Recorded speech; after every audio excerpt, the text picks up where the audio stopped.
Saudara-saudara yang terkasih, pada kesempatan kali ini saya akan membahas tentang pengadilan dan kematian Yesus Kristus di dalam Injil Yohanes bab 18 ayat 1 sampai 19 ayat 42. Adegan per adegan dalam pembahasan ini diangkat oleh Raymond Brown untuk dijadikan sebagai sumber yang coba kita telusuri dalam kitab Injil Yohanes.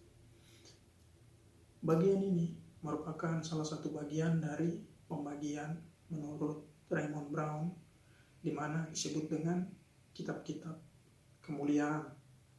Dan pada bagian ini adalah bagian kedua dari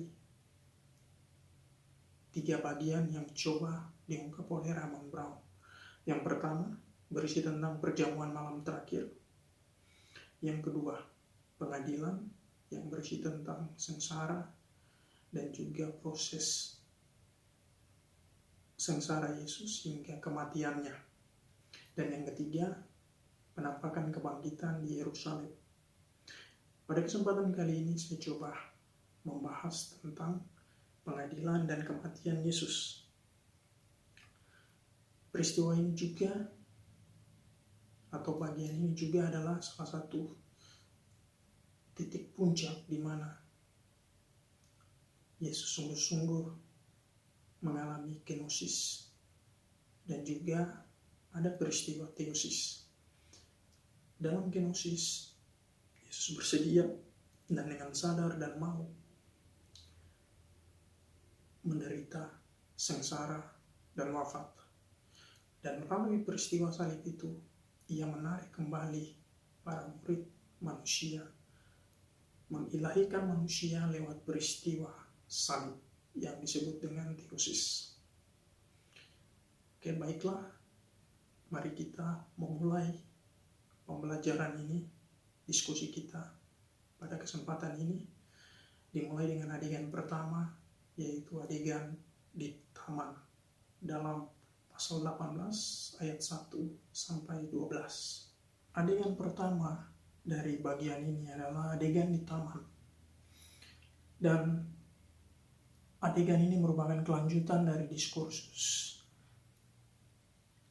perjamuan terakhir Yesus dan para murid yang mungkin dilanjutkan sampai pasal 14 ayat 31. Pada saat ini Yesus bersama para murid pergi ke taman yang oleh Markus dan Matius disebut dengan Taman Getsemani, di seberang sungai Kidron dan mengalir ke Bukit Zaitun. Penderitaan Yesus di tempat ini dijelaskan secara detail di dalam sinoptik, namun tidak pada Injil Yohanes. Meskipun rincian tetap muncul dalam peristiwa ini. Yohanes mulai dengan Yudas yang memimpin acara penahanan ke tempat ini, ke tempat yang disebut dengan Taman Getsemani ini. Pasukan dikirim oleh otoritas Yahudi, tetapi di dalam Yohanes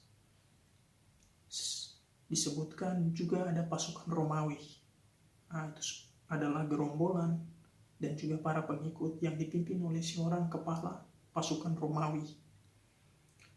Nah, ini mungkin menunjuk kepada pengetahuan Pilatus tentang penangkapan itu, sehingga dia juga mengutus kepala pasukan Romawi. Selain ada pasukan dari otoritas Yahudi sendiri. Dalam peristiwa ini di taman,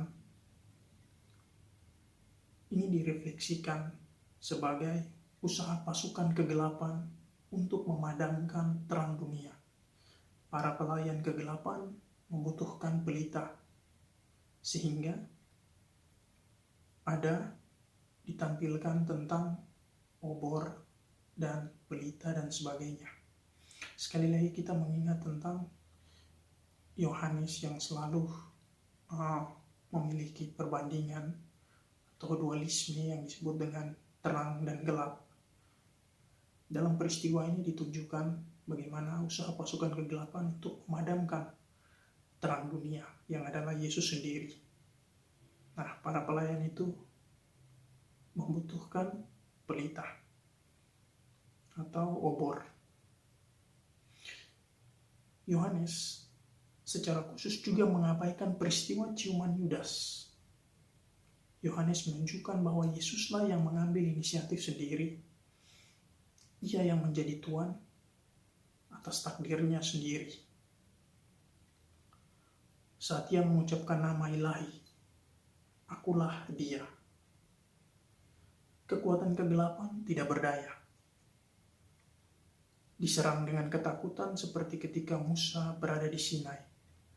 Jadi peristiwa ini coba dihubungkan lagi dengan peristiwa Musa di Gunung Sinai. Terkait jawaban akulah dia oleh Yesus sendiri. Dalam Keluaran pasal 3 ayat 6 sampai 14. Sesungguhnya ia sangat peduli dengan orang-orang yang diberikan kepada Bapa, sehingga Yesus menggunakan kekuatannya untuk melindungi para murid itu. Kisah telinga hamba yang diceritakan dengan lebih rinci di dalam sinoptik, karena hanya Yohanes yang menyebut nama-nama karakter dari Petrus dan juga Markus, sedangkan di dalam kitab sinoptik tidak ada. Dalam bagian ini, banyak kali Raymond Brown mencoba untuk menghubungkan kisah-kisah penderitaan, kisah sengsara dengan Injil sinoptik, yang mencoba memberikan perbandingan-perbandingan dan juga perbedaan-perbedaan dari antara Injil Yohanes dan Injil-Injil sinoptik. Setelah adegan di taman, kita masuk kepada adegan kedua, yaitu penyelidikan di hadapan Hanas. Di dalam pasal 18 ayat 13 sampai 14 dilanjutkan 19 sampai 24. Markus Matius menceritakan pengadilan malam oleh seorang imam besar. Namun tidak disebutkan imam itu siapa.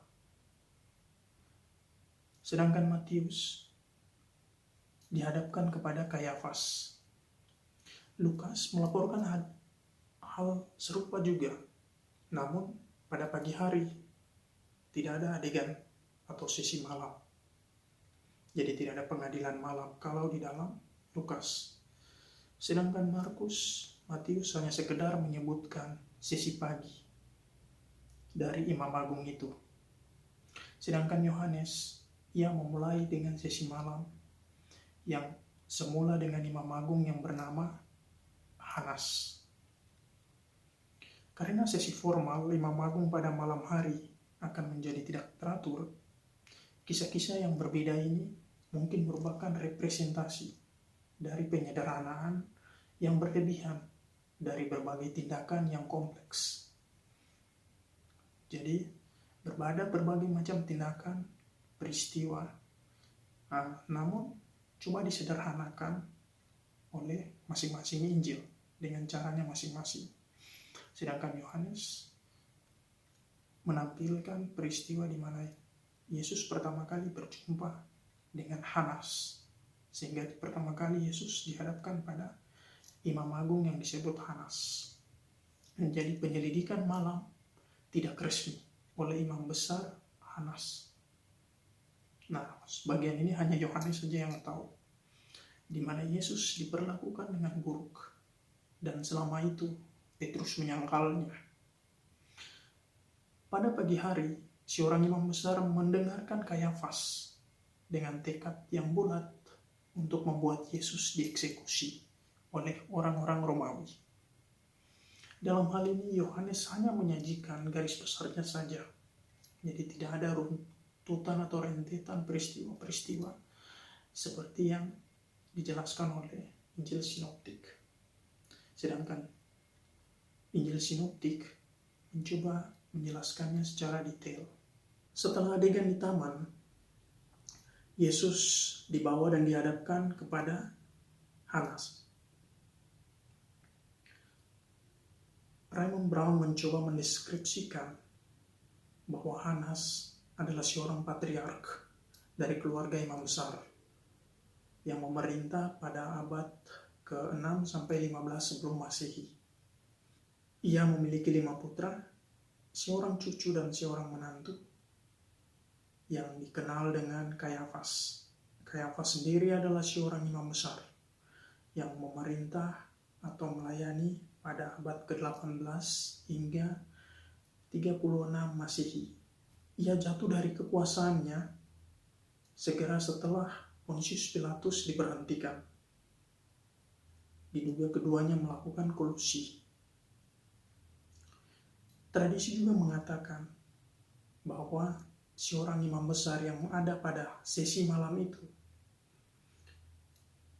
diidentifikasi oleh Yohanes sebagai Hanas. Namun di dalam Matius diidentifikasi sebagai Kayafas yang memerintah pada saat itu. Jadi pengadilan malam dalam Yohanes tidak memiliki kesamaan dengan pengadilan di dalam Injil Sinoptik. Menyangkut pengajaran Yesus dan juga murid-muridnya dijelaskan atau ditampilkan dalam adegan malam ini, dalam pengadilan malam ini. Jawaban Yesus yang muncul dalam adegan taman yang ditunjukkan oleh sinoptik, khususnya dalam Markus pasal 14 ayat 49, menekankan sifat umum dari pelayanannya. Jadi tidak ada maksud yang mau disembunyikan oleh Yesus. Pada penyelidikan informal ini terdapat penyalahgunaan saksi, sehingga lebih nampak ada penyalahgunaan saksi di dalam persidangan itu, di mana dalam tradisi sinoptik hanya merinci dan menempatkannya pada satu persidangan saja. Sedangkan di dalam Yohanes ada 2, persidangan malam dan persidangan pagi, atau penyelidikan pada malam hari dan penyelidikan pada pagi hari. Yohanes menghilangkan rincian dari persidangan Imam Agung tentang Mesias yang ada di dalam pengadilan sinoptik. Tetapi sesuai dengan gaya sastranya, ia hanya menyebutkan peristiwa-peristiwa dari tempat lain yang kemungkinan juga ada di dalam Injil. Setelah mendalami penyelidikan di hadapan imam besar yang pertama, penyelidikan informal oleh imam besar Hanas terhadap Yesus, dan yang kedua, imam besar yang diyakini adalah Kayafas, karena ia yang waktu itu adalah seorang imam besar pada saat itu. Ia yang menjabat sebagai imam besar. Setelah itu, kita masuk pada adegan berikut, yaitu penyangkalan Petrus. Di dalam pasal 18 ayat 15 sampai 18 dilanjutkan ayat 25 sampai 27. Adegan ini menunjukkan bahwa penyangkalan Petrus sewaktu dengan penyelidikan pada malam hari, penyelidikan pertama di hadapan Hanas. Sedangkan Yohanes menempatkan penyangkalan pertama di depan penyelidikan. Setelah penyelidikan, kemudian setelah penyangkalan pertama muncul penyangkalan kedua, dan setelahnya penyangkalan ketiga, sehingga runtut. Namun identitas yang tepat dari ketiga orang yang mengajukan pertanyaan-pertanyaan terhadap Petrus bervariasi di dalam Injil, seperti juga di dalam tradisi lisan. Tetapi makna dasarnya atau ceritanya tetap sama. Sebuah penghargaan, sebuah nilai, sebuah bobot yang harus ditanggung oleh Petrus, dan itu tidak gratis. Ia menyangkal Yesus sang guru. Dalam adegan ini, kontribusi Yohanes patut dicatat bahwa dalam adegan ini muncul identitas baru, yaitu murid yang lain. Murid lain ini mengenal dengan imam besar yang menjadi pintu masuk untuk Petrus. Ini adalah penggunaan pertama dari istilah murid yang lain. Yohanes dalam bab 20 ayat 2 juga mengidentifikasi murid yang lain ini dengan murid yang dikasihi oleh Yesus. Mungkin murid yang lain adalah deskripsi dari diri murid itu sendiri. Dan juga mungkin ini adalah gelar kedua yang lebih terpuji yang digunakan untuknya atau disematkan padanya oleh muridnya sendiri. Kita juga tidak tahu, atau Raimon tidak memberitahu atau tidak tahu bahwa dalam kapasitas apa dia dikenal oleh imam besar. Tetapi informasi ini mungkin memunculkan tradisi abad kedua dalam kitab atau Injil Yohanes, bahwa Yohanes yang dianggap sebagai murid adalah seorang imam. Setelah adegan penyangkalan Petrus, kita disuguhkan oleh Raimon dengan adegan berikut, yaitu pengadilan di hadapan Pilatus di dalam pasal 18 ayat 28 sampai 19 ayat 16. Terkait dengan adegan ini, kita disuguhkan lagi atau disajikan oleh analisa dari Pater Boismart yang mengatakan bahwa, atau hasil penyelidikannya mengatakan bahwa pengadilan ini disetting secara bergantian di dalam dan juga di luar. Adegan pertama itu di luar, yaitu orang Yahudi menuntut kematian Yesus. Itu di dalam pasal 18 ayat 28 sampai 32. Adegan kedua itu di dalam, itu penyelidikan Pilatus yang bertanya kepada Yesus tentang atau persoalan kerajaan dalam pasal 18 ayat 33 sampai 38a. Adegan ketiga di luar, ini berisi tentang ungkapan atau pernyataan dari Pilatus yang mengatakan bahwa Yesus tidak bersalah pada pasal 18 ayat 38b sampai 40. Adegan keempat di dalam,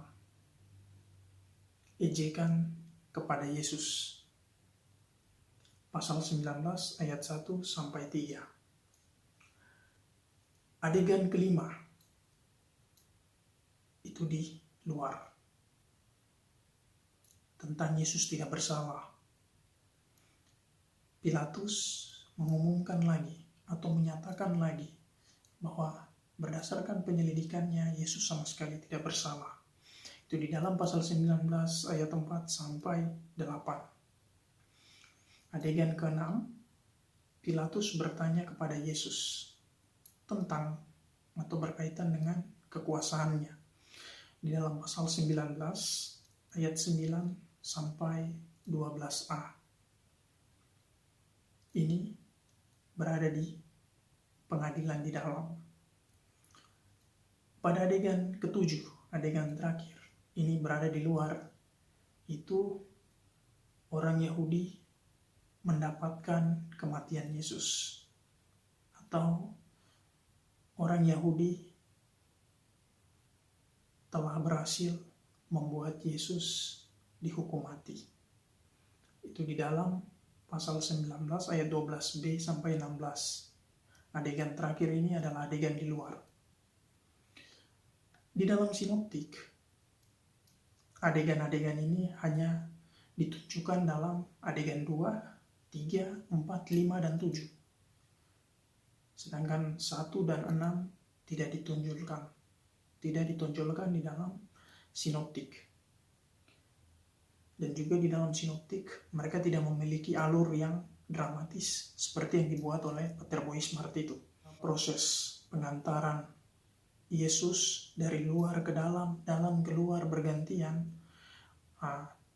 mau ditunjukkan oleh Yohanes bahwa orang ragu-ragu atau Pilatus sendiri ragu-ragu tentang pengadilan karena orang gagal mendengarkan kebenaran itu, sehingga ini menunjukkan atau simbol dari keraguan akan penunjukan atau pengadilan yang benar-benar menunjuk atau mengarah kepada kebenaran itu sendiri. Menyangkut detail atau penjelasan terkait 7 adegan yang telah saya sebutkan tadi akan dijelaskan per adegan yang coba dirumuskan oleh Brown. Adegan pertama, pasal 18 ayat 28 sampai 32.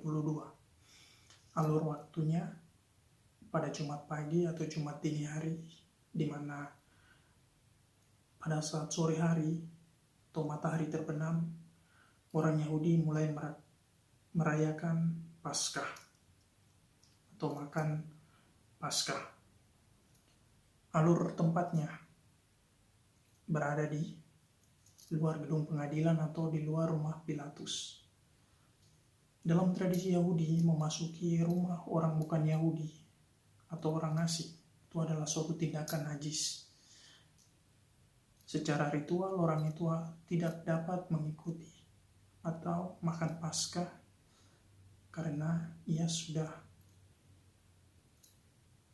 dinajiskan dengan perbuatannya dengan mengunjungi orang bukan Yahudi. Namun hanya dalam Injil keempat ini, orang-orang Yahudi berupaya untuk memasuki atau menghadap rumah Pilatus. Masuk dalam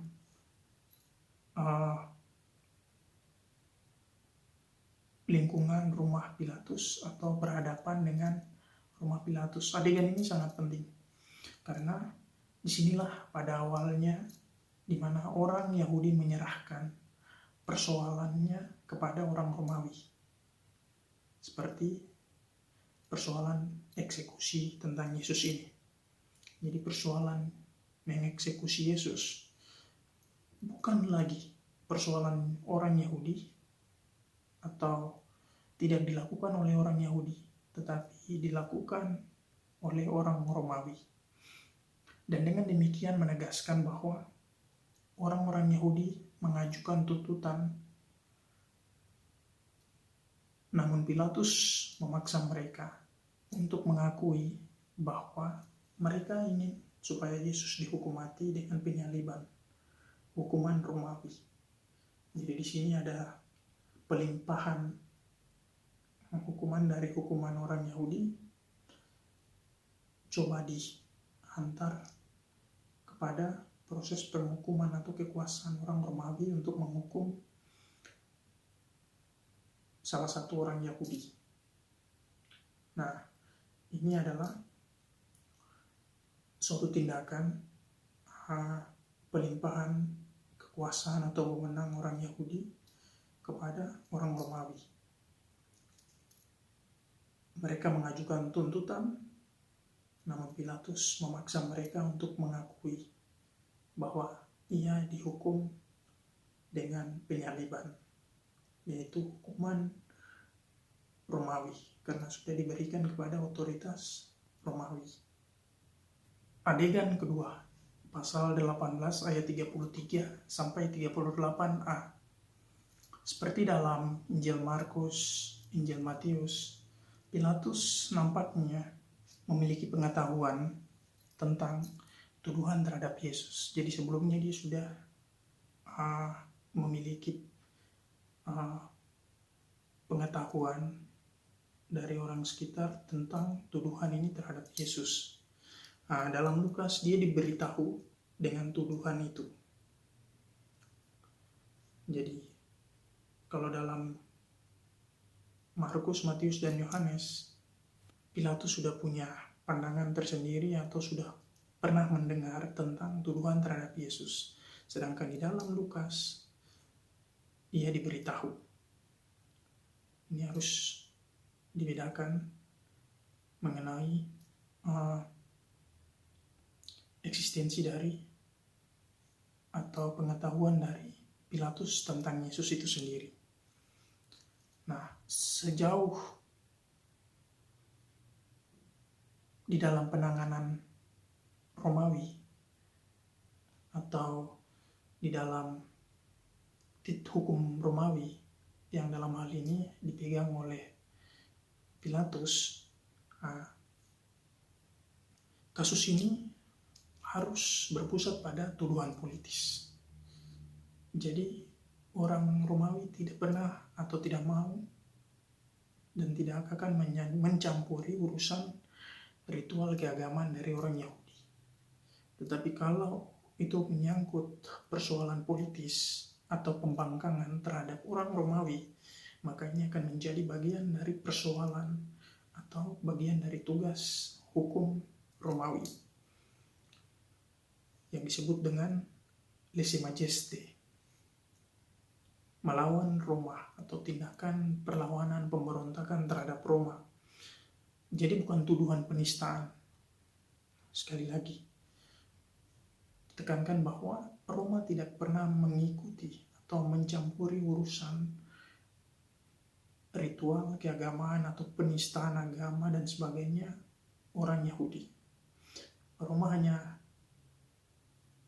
mengikuti atau mencampuri urusan yang berkaitan dengan hal-hal yang bersifat politis seperti pemberontakan dan sebagainya yang melawan Roma. Dalam sinoptik, Yesus menjawab pertanyaan tentang kedudukan raja dengan seorang yang berkualifikasi, "Kamu telah mengatakan demikian," yang menyiratkan apa yang kamu katakan itu benar. Tetapi aku tidak akan memberikan konotasi yang kamu maksudkan terkait raja ini. Nah, sedangkan Yohanes mengklarifikasi ambiguitas ini dengan melaporkan penjelasan Yesus yang cermat tentang hubungan martabat rajanya. Nah, kalau di dalam Injil Sinoptik,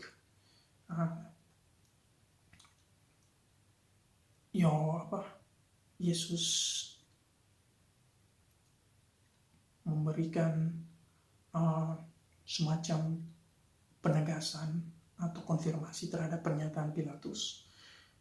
Sedangkan di Yohanes, di dalam Injil Yohanes, mengklarifikasi ambiguitas ini dengan melaporkan penjelasan Yesus. Jadi Yesus menjelaskan, tidak dengan seperti konfirmasi atau penegasan lagi, atau dengan menjawab singkat seperti di dalam Injil Sinoptik, tapi di dalam Injil Yohanes mencoba menjelaskan lebih detail tentang persoalan tentang kerajaan atau martabat raja yang dimiliki oleh pribadi Yesus itu sendiri.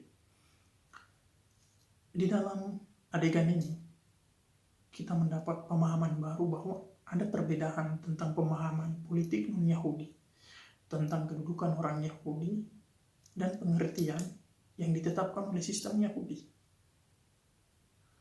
Di mana bagi orang Yahudi, Allah adalah Raja Israel. Itu ada di dalam Keluaran pasal 15 ayat 18, Yesaya 33 ayat 23, dan Mazmur pasal 95 ayat 3. Yesus menjelaskan kepada Pilatus bahwa kerajaannya bukan kerajaan politis. Sekali lagi Yesus menjelaskan kepada Pilatus bahwa kerajaannya bukan kerajaan politik. Ini berhubungan dengan jawaban Yesus yang mengatakan bahwa jika kerajaanku berasal dari dunia ini, maka orang-orangku akan datang dan mengambil aku.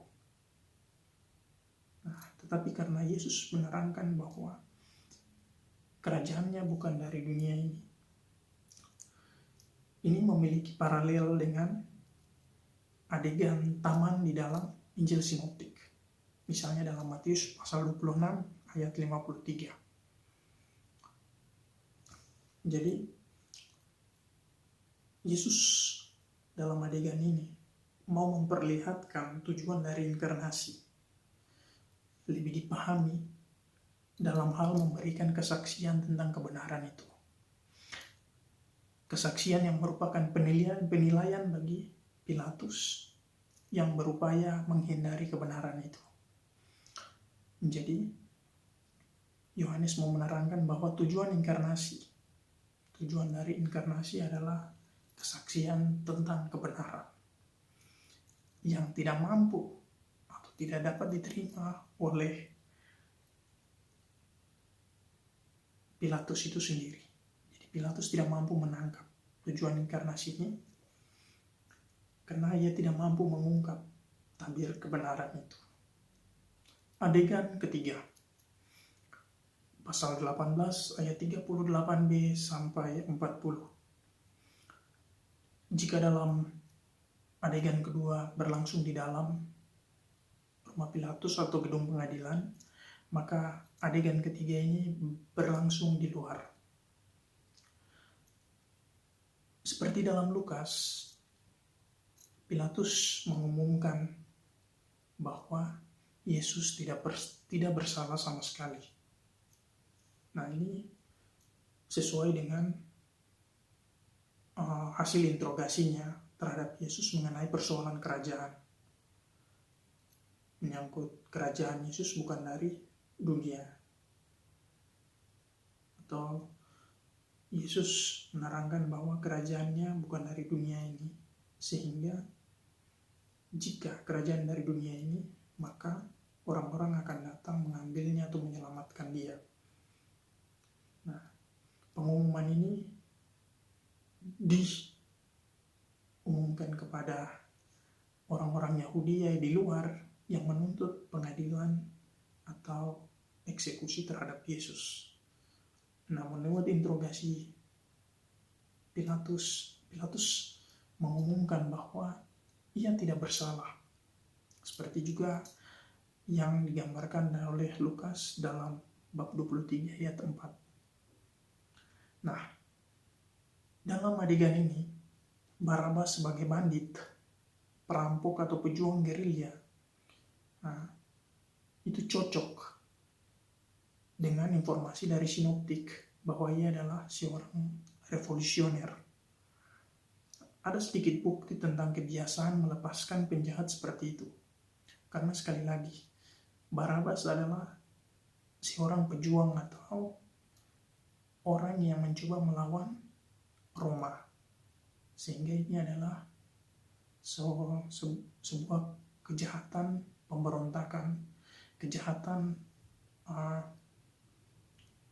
yang mencoba untuk meruntuhkan kekuasaan Roma, yang disebut dengan kejahatan politis atau pemberontakan politis. Dan inilah yang menjadi fokus dari tuduhan atau hukuman dari Roma. Jadi terkait penistaan agama dan sebagainya itu adalah urusan orang Yahudi atau imam besar Yahudi atau pengadilan agama Yahudi. Dan hukum Romawi tidak menyentuh sampai pada taraf itu. Sedangkan dalam penyelidikan itu, Pilatus sendiri tidak sama sekali menemukan bahwa Yesus itu bersalah atau berbuat sama seperti yang dilakukan oleh Barabas ini. Nah, dalam adegan ini kita dapat menemukan bahwa Pilatus mencoba menggali bahwa Yesus tidak pernah terhubung dengan atau terkoneksi dengan gerakan pemberontakan seperti yang dilakukan oleh Barabas dan teman-temannya. Sehingga ini bukan bagian dari hukum atau wilayah hukum atau persoalan hukumnya orang-orang Roma atau Kekaisaran Romawi. Adegan keempat, pasal 19 ayat 1 sampai 3. Jika pada adegan ketiga berlangsung di luar gedung pengadilan, pada saat ini atau pada adegan keempat ini berlangsung di dalam gedung pengadilan. Di dalam adegan keempat ini Yohanes menampilkan adegan pencambukan dan juga pengolokan terhadap Yesus yang secara dramatis ini berada di dalam ruang persidangan.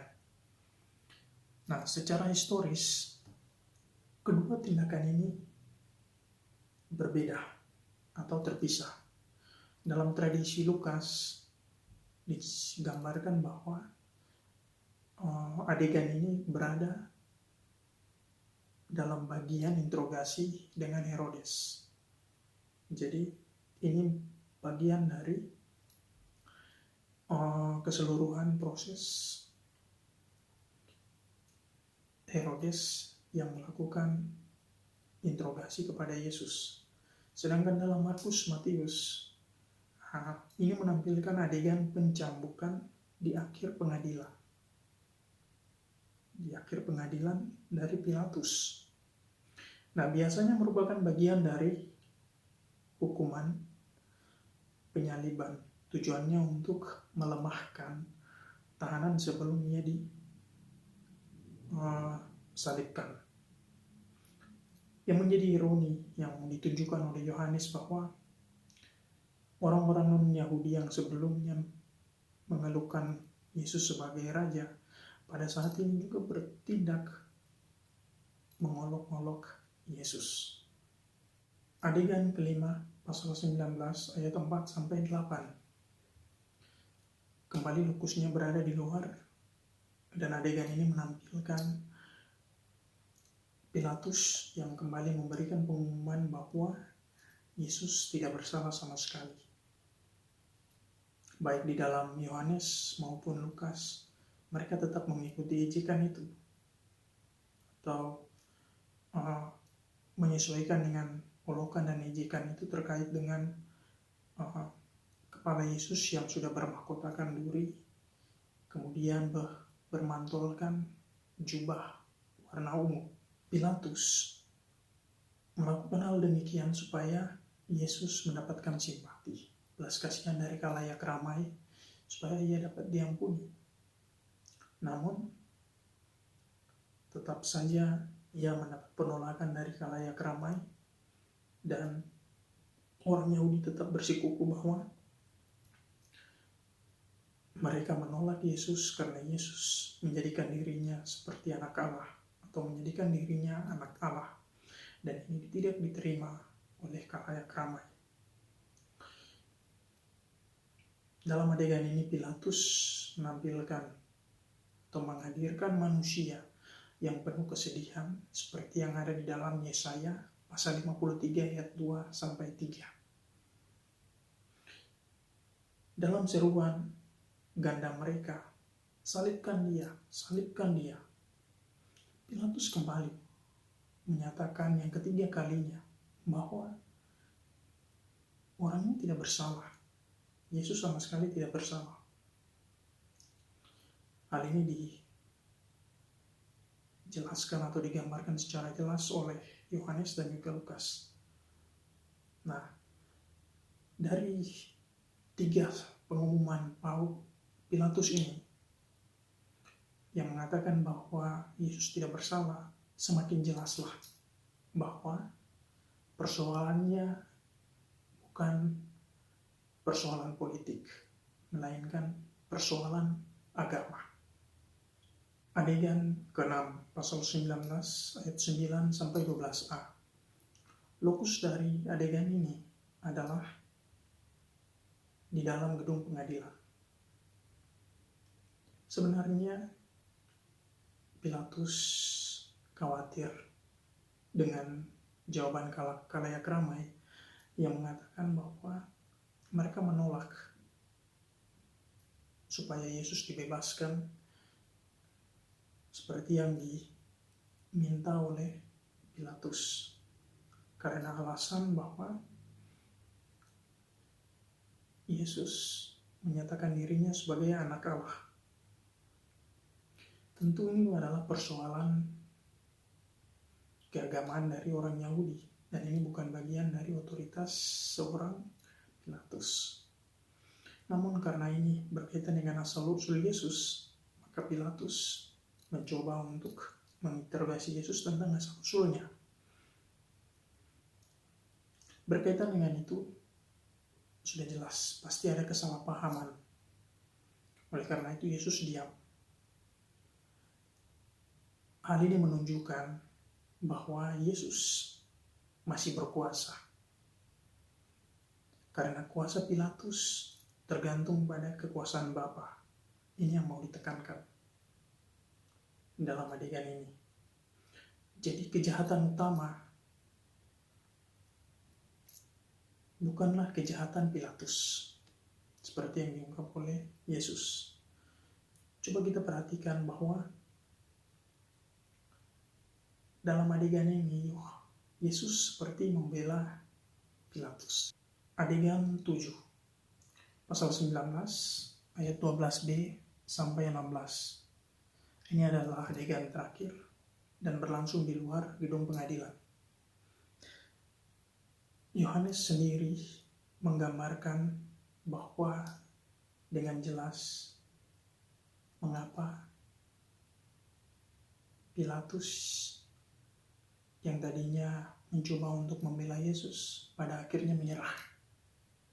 Karena khalayak ramai mulai mengangkat tentang Kaisar, isu Kaisar atau sahabat Kaisar. Jadi ketika Pilatus tidak memberikan hukuman kepada Yesus, berarti ia bukanlah sahabat Kaisar. Dengan ancaman ini membuat Pilatus sungguh-sungguh tersudut dan pada akhirnya menyerah. Dalam keadaan ini, Pilatus duduk di pretorium atau semacam kursi untuk seorang pretor yang terbuat dari ubin batu untuk menimbang atau menilai, jadi semacam hakim dari perbuatan yang dilakukan oleh Yesus. Sampai kini pretorium ini masih menjadi perdebatan mengenai lokasi keberadaannya.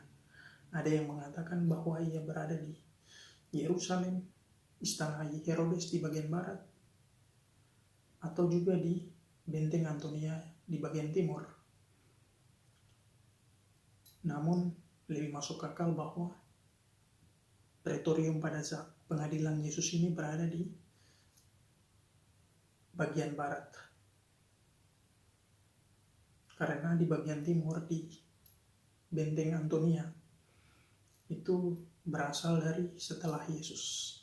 Jadi ada beberapa rentang waktu yang membuat Litostrotos ini atau ubin batu ini tempat duduk atau kursi dan yang dibentuk atau dibuat berbahan dasar batu, ubin batu besar. Dengan menduduki kursi penghakiman ini, dengan menduduki kursi Litostrotos ini, maka mau tidak mau Pilatus harus memberikan hukuman mati. Dan di sini Yohanes menampilkan suatu ironi bahwa dengan demikian nyatalah kerajaan Yesus. Dalam penolakan orang-orang Yahudi terhadap Yesus atau berupaya untuk memberikan rangsangan kepada Pilatus untuk segera cepatnya untuk menghukum dia, secara tidak langsung orang-orang Yahudi mengklaim Pilatus sebagai raja mereka. Padahal sebelumnya mereka dengan tegas mengatakan bahwa raja mereka adalah Allah sendiri. Namun dengan peristiwa ini, adegan ini, secara tidak langsung mereka menunjukkan kekuasaan Pilatus dan menerima Kaisar sebagai raja mereka. Suasana pada saat persidangan jelas. Kehadiran Yesus telah memprovokasi orang Yahudi. Penilaian mereka telah meninggalkan hak kesulungan mereka. Untuk menekankan orang yang benar-benar bersalah, Yohanes mengatakan bahwa Pilatus menyerahkan Yesus kepada mereka, yaitu kepada imam kepala untuk disalibkan. Walaupun yang menjadi pelaku itu adalah orang-orang Romawi itu sendiri, atau pasukan Romawi sendiri. Namun dalam hal itu, dari adegan ini, Pilatus memberikan kuasa sepenuhnya kepada imam-imam agung dan juga imam-imam kepala untuk memberikan suatu eksekusi kepada Yesus, walaupun dijalankan oleh prajurit Romawi. Pada saat ini terjadi sekitar jam 12 siang, dan ini adalah waktu yang krusial untuk orang-orang Yahudi. Karena apa? Karena mereka harus mempersiapkan pembantaian domba Paskah di Bait Suci, khususnya bagi para imam ini. Sehingga mau dikatakan bahwa mereka sendiri telah melecehkan atau mencoba untuk mengotori tangan mereka terhadap pelimpahan kekuasaan dari Pilatus kepada para imam ini. Setelah mendalami 7 adegan di dalam peristiwa pengadilan Yesus di hadapan Pilatus, sekarang kita masuk pada adegan berikut, yaitu Yesus dihukum mati dalam pasal 19 ayat 17 sampai 37. Yohanes menggambarkan dengan jelas bahwa Yesus mati dengan memikul salibnya. Ini menggambarkan bahwa sekali lagi Yesus bertanggung jawab terhadap tugasnya atas nasibnya yang diemban berdasarkan pada misi Allah bagi dunia. Walaupun demikian, Yohanes banyak menghilangkan detail-detail dari peristiwa hingga penyaliban itu terjadi. Misalnya, sosok Simon dari Kirene tidak ditemukan dalam Yohanes. Wanita yang meratap tidak ditemukan dalam Injil Yohanes. Ramuan obat bius yang berisikan anggur dan mur yang dicampur.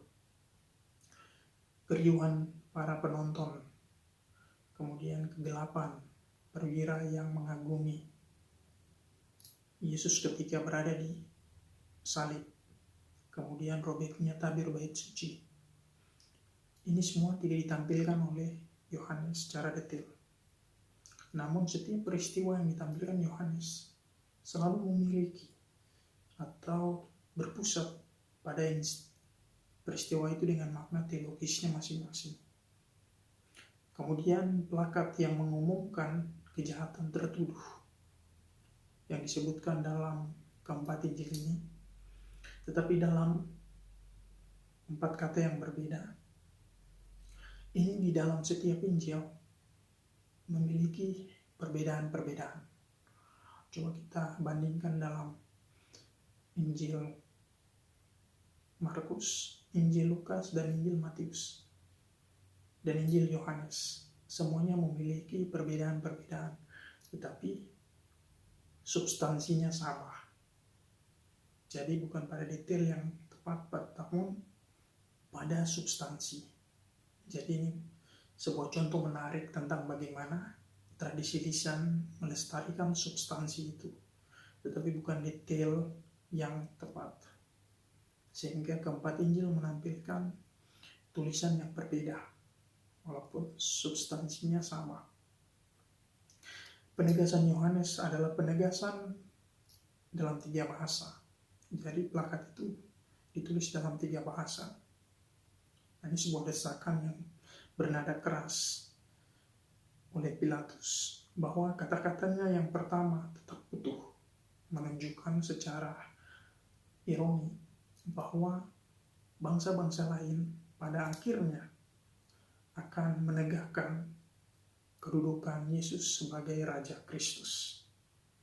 Dalam insiden pelucutan pakaian Yesus, ini juga ada di dalam Markus bab 15 ayat 24. Yohanes melihat nubuat yang sama telah digenapi yang juga dikutip oleh sinoptik dari Mazmur 22 yang dimulai dengan ya Tuhan, mengapa engkau meninggalkan aku? Namun Yohanes sendiri menekankan tentang jubah tanpa tenunan menjadi satu bagian yang menjadi fokus dari Yohanes. Jubah itu seperti jubah pastor, jubah imam. Seorang sejarawan, Yosefus, memberikan deskripsi yang sangat mirip tentang jubah imam besar yang seperti dipakai oleh Yesus. Dan Yohanes mungkin ingin menunjukkan bahwa Yesus mati tidak seperti raja, tetapi juga sebagai imam, atau secara simbolis mau menekankan tentang kesatuan Kristen. Jadi simbol jubah seperti imam ini diidentikan dengan kesatuan Kristen atau kesatuan gereja Kristus, yang adalah Yesus sebagai kepala gereja itu sendiri. Sedangkan dalam sinoptik melaporkan ada orang-orang atau sekelompok orang yang terdiri dari wanita yang berdiri jauh. Misalnya ada Maria Magdalena, Maria ibu Yakobus, Salome, ini mungkin istri Zebedeus dan ibu dari Yakobus dan Yohanes. Injil keempat melaporkan murid yang dikasihi dan seorang wanita yang berdiri di kaki salib. Jadi Injil Yohanes melaporkan atau menunjukkan bahwa ada murid yang dikasihi dan seorang wanita yang berdiri di kaki salib.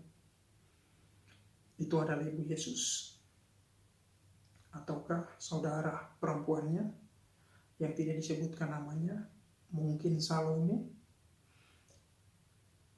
Tapi ini akan membuat anak-anak Zebedeus, sepupu dari Yesus,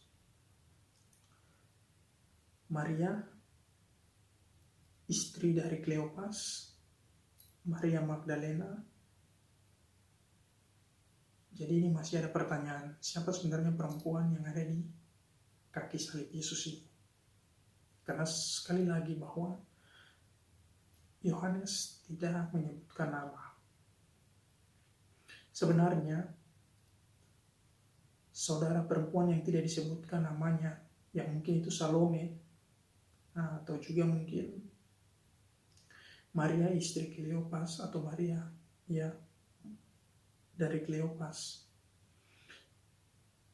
sebagai itu hanya seperti keterangan tambahan menurut Yohanes, dan menjadikan Maria dari Kleopas sebagai ibu dari saudara perempuan Yesus.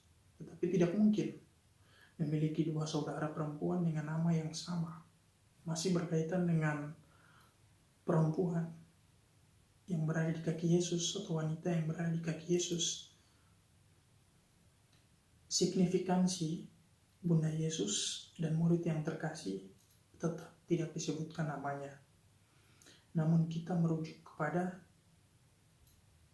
peristiwa Kana, mengenai ibu yang permintaan keluarganya sempat diomeli oleh Yesus. Di sana sekarang diberi peran ibu dari murid-murid yang ideal.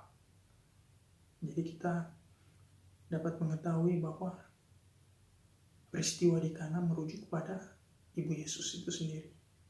Walaupun sekali lagi tidak disebutkan namanya.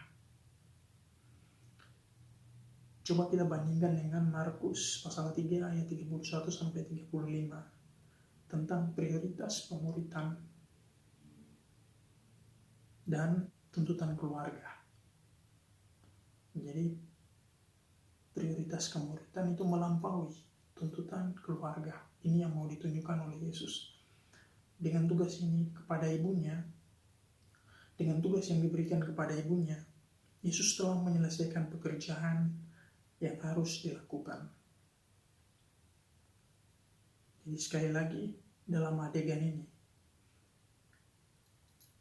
signifikansi dari Maria dan murid Yesus yang terkasih, murid yang terkasih oleh Yesus, walaupun tidak disebutkan namanya, tetapi kalau dirujuk ke Kana, berarti ini mengarah kepada Bunda Yesus, ibu yang permintaannya sempat tidak digubris atau sempat diomeli oleh Yesus.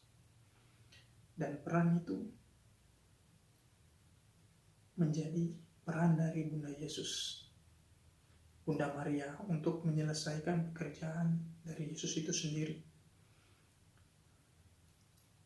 Masih berkaitan dengan adegan disalib.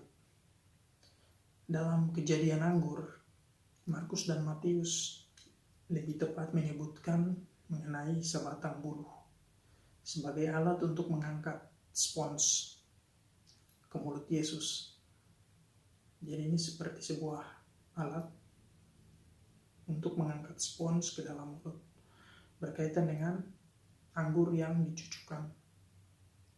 Namun, Yohanes memiliki istilah berbeda, yaitu penggunaan kata hisop. Itu adalah sebuah tanaman mirip pakis yang dicelupkan ke dalam darah anak domba Paskah. Digunakan untuk mengolesi tiang pintu sebagai tanda perlindungan Allah dalam penetapan kembali Paskah Yahudi dalam kitab Keluaran. Coba bisa dilihat dalam Keluaran bab 12 ayat 22. Dan itu sama sekali berbeda mengenai hisop dan buluh. Ini coba diangkat oleh Brown untuk kembali melihat ada banyak sekali perbedaan antara Injil keempat atau Injil Yohanes dengan ketiga Injil yang lain yang disebut dengan sinoptik. Terkait dengan proses Yesus dihukum mati ini juga, ketika peristiwa penyaliban itu, Matius dan Lukas menceritakan bagaimana Yesus menyerahkan roh atau nyawanya dalam arti nafas kehidupan, atau bagaimana ia mempercayakan rohnya kepada Bapa. Namun dalam Yohanes, hal ini berbeda. Yohanes menyeratkan makna yang lebih dalam, karena ia berkata dalam Injil bahwa dia menyerahkan roh. Yesus telah menjanjikan komunikasi roh ketika ia akan dimuliakan. Dan di sini roh diserahkan kepada murid yang dikasihi dalam nada yang sama. Jadi sekali lagi ada perbedaan. Kalau dalam sinoptik itu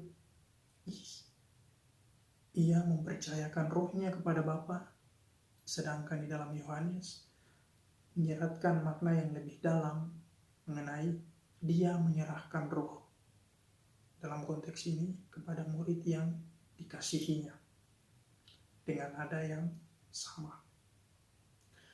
Injil keempat menyebutkan sebuah peristiwa yang tidak diketahui oleh tradisi sinoptik, dan peristiwa yang begitu penting sehingga sang murid bersaksi tentang hal itu. Coba kita cek lagi dalam ayat 35. Penikaman lambung Yesus yang darinya ada darah dan air. Hal ini mau menunjukkan bahwa dalam hidupnya Yesus banyak berbicara tentang air kehidupan yang akan diberikan kepada manusia. Bahkan dia berkata tentang dirinya sendiri. Dari dalam dirinya akan mengalir sungai-sungai air hidup.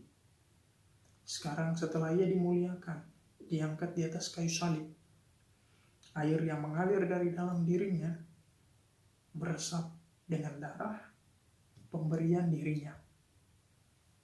Ini adalah benar-benar air kehidupan yang nyata, yang membawa keselamatan bagi seluruh manusia. Roh dan air hidup.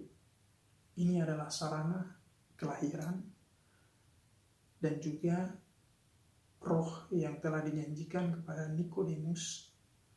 Tidak mengherankan bahwa Santo Agustinus dan yang lainnya melihat bahwa di dalam air dan darah sakramen Kristen menjadi dasar dari baptisan dan ekaristi yang mengalir dari kematian penebusan Yesus.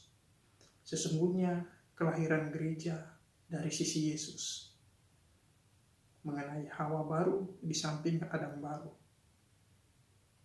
Coba kita lihat dalam Kejadian bab 2 ayat 21 sampai 23. Dan di sini Yohanes memberikan gambaran atau teologinya jelas tentang Yesus yang memberikan air dan air kehidupan dan juga rohnya bagi manusia, sehingga manusia tidak akan haus atau tidak akan lapar lagi, karena ia telah memberikan sungai-sungai air hidup bagi manusia. Dan ini menyimbolkan bahwa kelahiran gereja dari sisi Yesus telah terjadi. Lebih lanjut, Yohanes melihat 2 kutipan perjanjian lama telah digenapi dalam peristiwa ini, yaitu peristiwa penikaman Yesus. Teks tentang tidak mematahkan tulang itu secara jelas ada di dalam Keluaran bab 12 ayat 46. Lagi dari ritual domba Paskah juga mungkin keinginan untuk menghilangkan tubuh Yesus dari salib pada hari yang sama dalam ayat 31. Bandingkan pasal 12 ayat 10. Jadi ada 2 hal yang coba diungkap oleh Yohanes bahwa apa yang dilakukan, apa yang terjadi dengan Yesus pada saat peristiwa ini, pada saat adegan ini merupakan wujud nyata atau sebuah penggenapan dari perjanjian lama, dari kitab-kitab perjanjian lama, teks-teks perjanjian lama misalnya dalam Keluaran dan juga teks dari nabi-nabi yang lain. Teks ini juga muncul dalam Mazmur yang melambangkan orang yang menderita atau orang benar yang menderita. Dalam Mazmur 34 ayat 21. Demikianlah pada akhir kehidupan Yesus, murid yang terkasih pada ayat 35 memberikan kesaksian padanya sebagai pelayan domba dan penderitaan Paskah. Saksi yang sama yang diberikan oleh Yohanes Pembaptis pada awal dari Injil ini.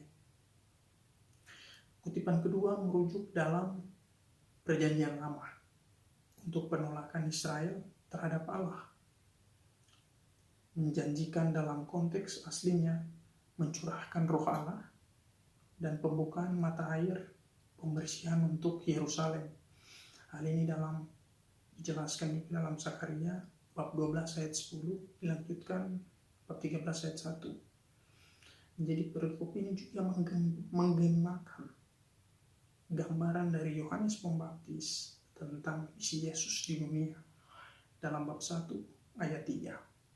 Setelah adegan Yesus dihukum mati, kita masuk ke adegan yang terakhir, yaitu pemakaman Yesus dalam bab 19 ayat 38 sampai 42. Semua Injil menyebutkan peran Yusuf dari Arimatea.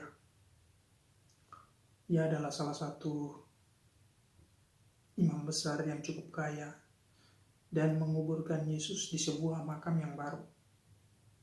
Hanya Yohanes yang menyebutkan anggota ia adalah bagian dari anggota Sanhedrin lainnya atau imam besar. Orang Farisi, Nikodemus, juga menyumbang banyak. Ia menyumbang rempah-rempah untuk membalsem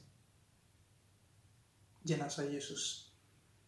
Yesus dibalsem dengan rempah-rempah sebelum penguburan.